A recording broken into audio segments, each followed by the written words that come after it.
Imagine, se puder, essa analogia relativamente tola, ok? Não é plausível na vida real, mas apenas imagine. Você mora em um grande complexo de apartamentos com 3 enormes torres. Um dia, ocorre uma infestação de ratos no local. Há um problema com muitos ratos. Então você vai ao proprietário e diz: Ei, proprietário, temos ratos, precisamos resolver esse problema. Você está no comando. O proprietário promete resolver, mas após um mês, nada muda. O problema com os ratos persiste. Você e os outros inquilinos do prédio, irritados, vão juntos bater na porta do proprietário. Você reclama que pediu para resolver o problema de ratos há um mês e nada foi feito. O proprietário responde despreocupadamente, dizendo que tudo bem. Vou chamar meu amigo exterminador para resolver isso. Então, o amigo exterminador aparece e diz que, na verdade, não podemos atacar ou matar os ratos porque seria desumano. Vamos tentar negociar com eles e esperamos que eles possam ver os erros de suas ações e irão embora por conta própria. Nesse momento vocês estão irritados. Chega o primeiro dia do mês, data de pagar o aluguel. O condomínio número 1 afirma que não pagará o aluguel e expulsará o proprietário por não cumprir suas obrigações, assumindo a administração do condomínio. Os outros 2 apartamentos veem isso acontecendo e se inspiram no próximo mês, quando o aluguel é devido. O condomínio número 2 faz exatamente a mesma coisa, passa o terceiro mês, e o apartamento número 3 faz a mesma coisa. Depois que isso acontece, a notícia se espalha para a empresa de administração de imóveis. Ei, vocês não podem expulsar nossos proprietários que contratamos para administrar vocês. Isso é errado, isso é ilegal. Reinstalem os proprietários e sigam os acordos em seus contratos. Caso contrário, vamos cortar sua energia e tudo mais e vamos enviar às autoridades. Mas os condomínios mantêm sua posição e eles dizem: autoridades, metade das pessoas em nossos condomínios trabalham para suas autoridades. Alguns de nós até treinamos suas autoridades. Conhecemos todos os seus truques. Nós pedimos sua ajuda. O Sahel, região da África, não recebeu ajuda e precisou se virar por conta própria. Essa é basicamente a história da região, sobre a qual teremos uma conversa geográfica. Ok, então vamos direto ao assunto. Em primeiro lugar, esse tópico não é algo novo. Isso tem acontecido há algum tempo, mas os vídeos no YouTube que explicam são meio chatos, monótonos, formais e estruturais. Então vou explicar como se você fosse uma criança com danos cerebrais e baixa atenção que precisa de imagens bonitinhas para aprender. Basicamente, se você for como eu. Sem enrolação, na África você tem várias regiões físicas, como o deserto do Saara, que você provavelmente já ouviu falar. Estas são as vastas dunas de areia do maior deserto não polar do mundo. Você já ouviu falar da savana, certo? As pastagens com árvores esparsas e animais vagando por toda parte. É basicamente o Rei Leão, você sabe, tipo... A savana. Ok, entre o Saara e a savana há uma terceira região rotulada com S, o Sahel. É onde o deserto começa a ter um pouco mais de flora e fauna, mas ainda não no nível da savana. O Sahel se estende por cerca de 7 países no norte da África. É uma região muito única. É lar de diversos impérios e reinos antigos e medievais, como o Songhai, o Mossi e o Império do Mali, que tinha Mansa Musa, possivelmente o homem mais rico que já existiu. Etiópia abriga uma das maiores variedades de famílias linguísticas da África, incluindo afro-asiático, chátic e semítico, com costumes e tradições intensos. Você tem de tudo, desde o festival de frenesi de peixes até o festival Dogon do Mali com suas máscaras super altas. Os Fula, um povo seminômade, realizam uma espécie de concurso de beleza onde as mulheres julgam e escolhem seus maridos. Isso é aqui no Sahel. É um lugar muito vibrante, intenso e único.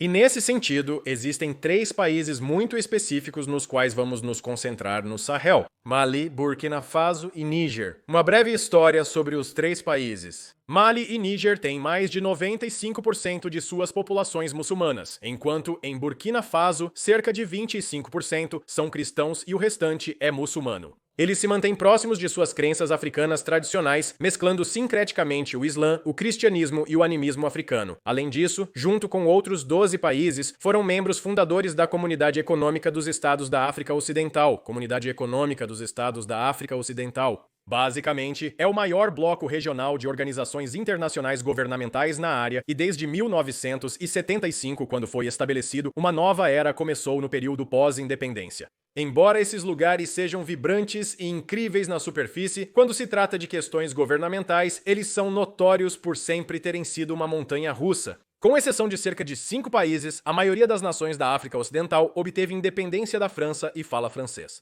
E desde a independência da França nos anos 60, esses países experimentaram coletivamente uma série de golpes, 5 cada para Mali e Níger, e Burkina Faso com 9, o país com mais golpes bem-sucedidos de qualquer país do mundo. Tecnicamente, a Bolívia os supera se você incluir tentativas bem-sucedidas e mal-sucedidas, como eles tiveram 8 bem-sucedidas e mais de 20 mal-sucedidas, como a Bolívia é o golpe para Cucuapufs, qualquer Reuhag. Então, por cerca de 2 décadas ou mais, desde os anos 90 até o início dos anos 2000, embora sim os problemas ainda persistissem nesta área. Não houve grandes golpes, tudo estava geralmente meio que um pouco estável, mas então em 2012 tudo desmoronou basicamente, as partes do norte de Mali estavam sendo atacadas e ocupadas por grandes grupos rebeldes, muitas facções, muitos beligerantes, mas principalmente de tuaregues étnicos que viviam naquela área, né? O principal sendo o Movimento Nacional para a Libertação de Azawad, buscando independência para a região norte de Mali, que eles chamam de Azawad. Então basicamente o MNLA foi o catalisador que meio que começou toda essa coisa, e eles lutaram contra o governo central maliano, tanto que praticamente pararam toda a autoridade estatal sobre a área. Eles até tomaram Timbuktu por um tempo, como o site da Organização das Nações Unidas para a Educação, a Ciência e a Cultura Timbuktu, e aqui está a coisa. A situação se agravou quando, durante a instabilidade política, grupos jihadistas extremistas como Ansar Dine e Al-Qaeda no Maghreb aproveitaram para tomar outras regiões de Mali. Agora, há vários grupos insurgentes se misturando e lutando entre si.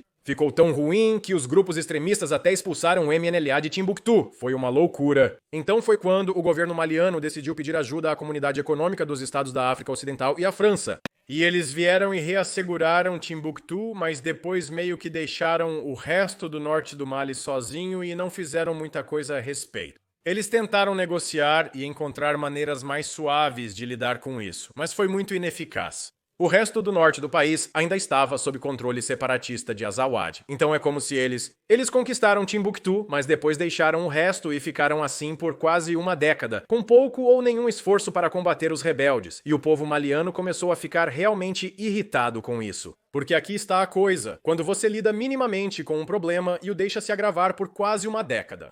Começa a espalhar seus tentáculos repugnantes, criando um efeito bola de neve pesadelo que eventualmente faria os 3 países estourarem. Após a Guerra Civil no Mali, várias organizações paramilitares jihadistas surgiram na região de Liptako-Gourma, onde os 3 países se encontram.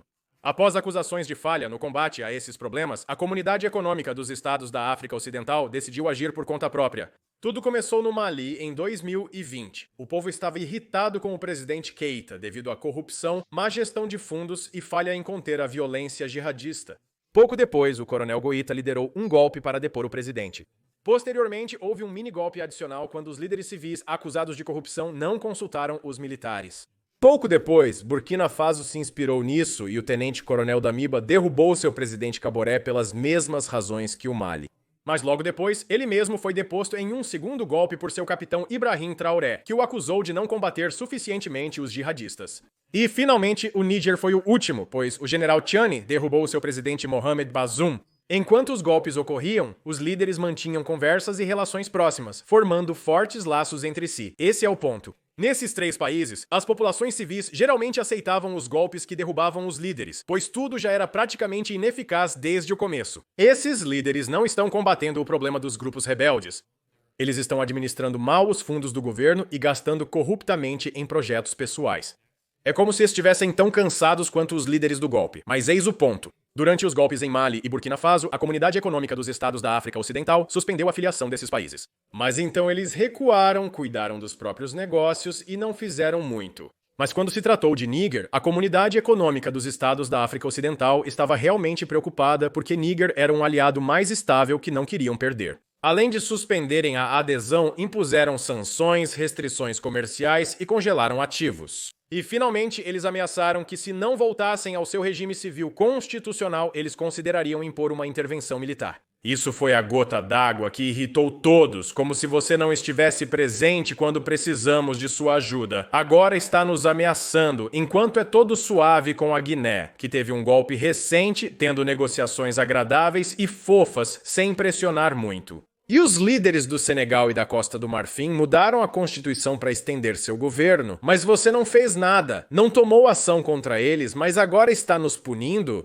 Isso criou a percepção de que a Comunidade Econômica dos Estados da África Ocidental tinha favoritismo em relação a certos países, mas estava meio que mirando no Sahel. A ameaça da Comunidade Econômica dos Estados da África Ocidental ao Níger foi o ponto de ruptura. Em 2024, eles chamaram o blefe da Comunidade Econômica dos Estados da África Ocidental.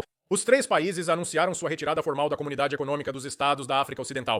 Segundo o ministro das Relações Exteriores do Mali, Abdoulaye Diop, uma intervenção militar no Níger seria uma declaração de guerra contra o Mali e Burkina Faso.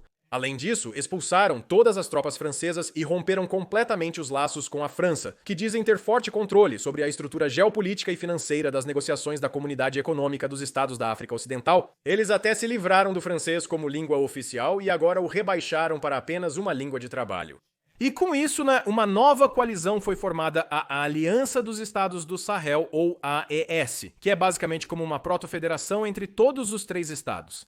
A partir de agora, em 2020 e 2025, os detalhes sobre como esses três países avançarão com a nova proto-federação de aliança ainda estão sendo divulgados e descobertos. Eles anunciaram objetivos futuros, como aprimorar a segurança regional, combater insurgentes, rejeitar pressões da Comunidade Econômica dos Estados da África Ocidental e potências ocidentais, especialmente da França, iniciativas econômicas e de desenvolvimento conjunto para se fortalecerem, potencialmente adotando nova moeda própria, abandonando o atual franco CFA da África Ocidental, o que é loucura, pois a Comunidade Econômica dos Estados da África Ocidental pensava em criar sua própria moeda chamada ECO, e potencialmente formando novos documentos, como passaportes em uma estrutura conjunta forte. Oi, salto no tempo aqui. Estou editando o vídeo e notei que eles já abordaram soberania política e econômica. Eles consideram novos meios de avançar. Uma das possibilidades é como uma federação de união muito forte de três estados separados. Ou possivelmente uma única união unificada. É muito cedo para dizer o que vai acontecer. Se eles fizessem o último, se tornariam o maior país da África em área. Isso levanta a questão de como estão avançando diplomaticamente, pois nenhum país é totalmente isolacionista. Como até mesmo Butão e Coreia do Norte têm um setor de exportação, bem, eles já mencionaram quem eles queriam abandonar de seu protegido. Agora, eles precisaram buscar alternativas além da Comunidade Econômica dos Estados da África Ocidental ou aliados ocidentais para permitir a entrada. Foi então que o Grupo Wagner se tornou um ator fundamental que chamou sua atenção em relação a alianças militares. Para quem não sabe, o Grupo Wagner é uma empresa militar privada que não está diretamente sob o controle do Kremlin. No entanto, eles têm laços estreitos com o Kremlin, e Yevgeny Prigozhin era um amigo próximo de Putin conhecido como seu chefe. Estamos nos desviando do assunto. O ponto é, militares privados não são uma novidade, mas o Grupo Wagner é um dos mais notoriamente notáveis em todo o mundo, porque veja bem, quando você tem uma empresa militar privada, é como se eles pudessem sair e fazer coisas e o país com o qual estão afiliados tem uma negação plausível de qualquer coisa que possam ser culpados, como é o caso com muitos casos documentados com o Grupo Wagner, e o Grupo Wagner é conhecido por ser a organização militar que normalmente vai ao exterior e se envolve em coisas através de contratos militares. Então, Mali foi o primeiro que insistiu em convidar o Grupo Wagner. Burkina Faso e Níger estavam um pouco eu não sei, porque esta não é a primeira vez que o Grupo Wagner esteve na África e eles são conhecidos por fazer coisas. Mas Mali era como, olha, é ou eles ou a Comunidade Econômica dos Estados da África Ocidental e o Ocidente, que praticamente não fez nada. Eles têm sido muito ineficazes ou até pioraram as coisas. Por que iriam para Wagner? É uma questão de prós e contras.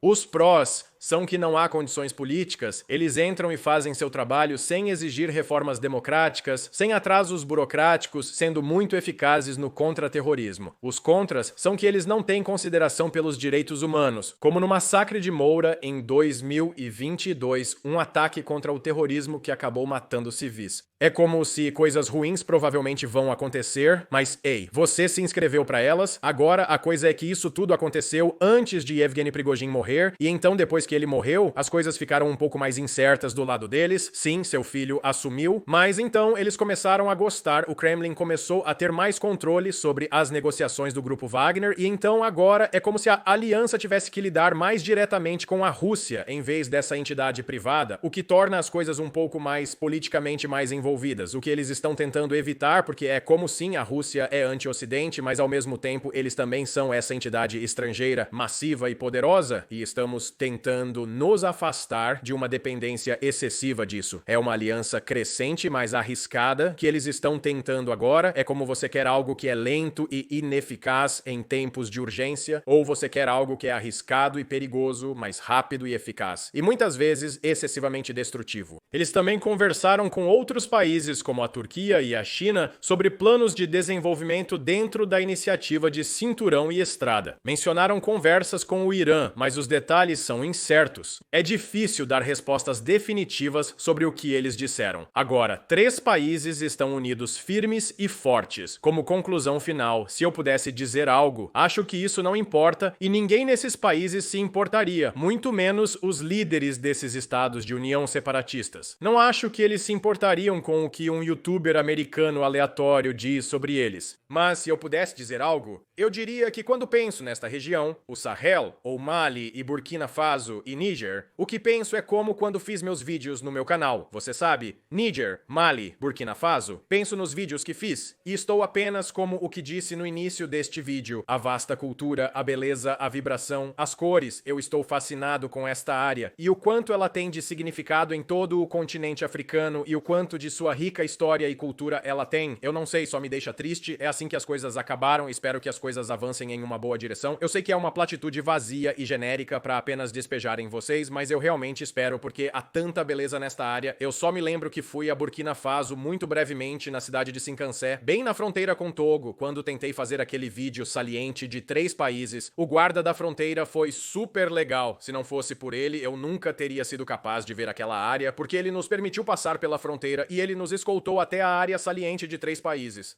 E depois que terminei de fazer aquele vídeo, almoçamos com ele em uma pequena área de restaurante. Comemos ensopado de cabra com fufu e foi incrível, apesar de eu não ser um grande fã de carne de cabra. Prefiro carne bovina, mas gosto de qualquer coisa com fufu. De qualquer forma, isso é irrelevante. Meu breve momento de interação com o povo burkinabe, o guarda de fronteira e as pessoas, foi algo que nunca esquecerei. Foi tão breve, mas eu me lembro e adorei. Eu gostaria de ter visto mais disso. Não sei como será seu futuro, só espero que melhore. É tudo que posso dizer, apenas espero que as coisas melhorem. É isso. Então sim, esse é o meu vídeo. Saúde e fique ligado.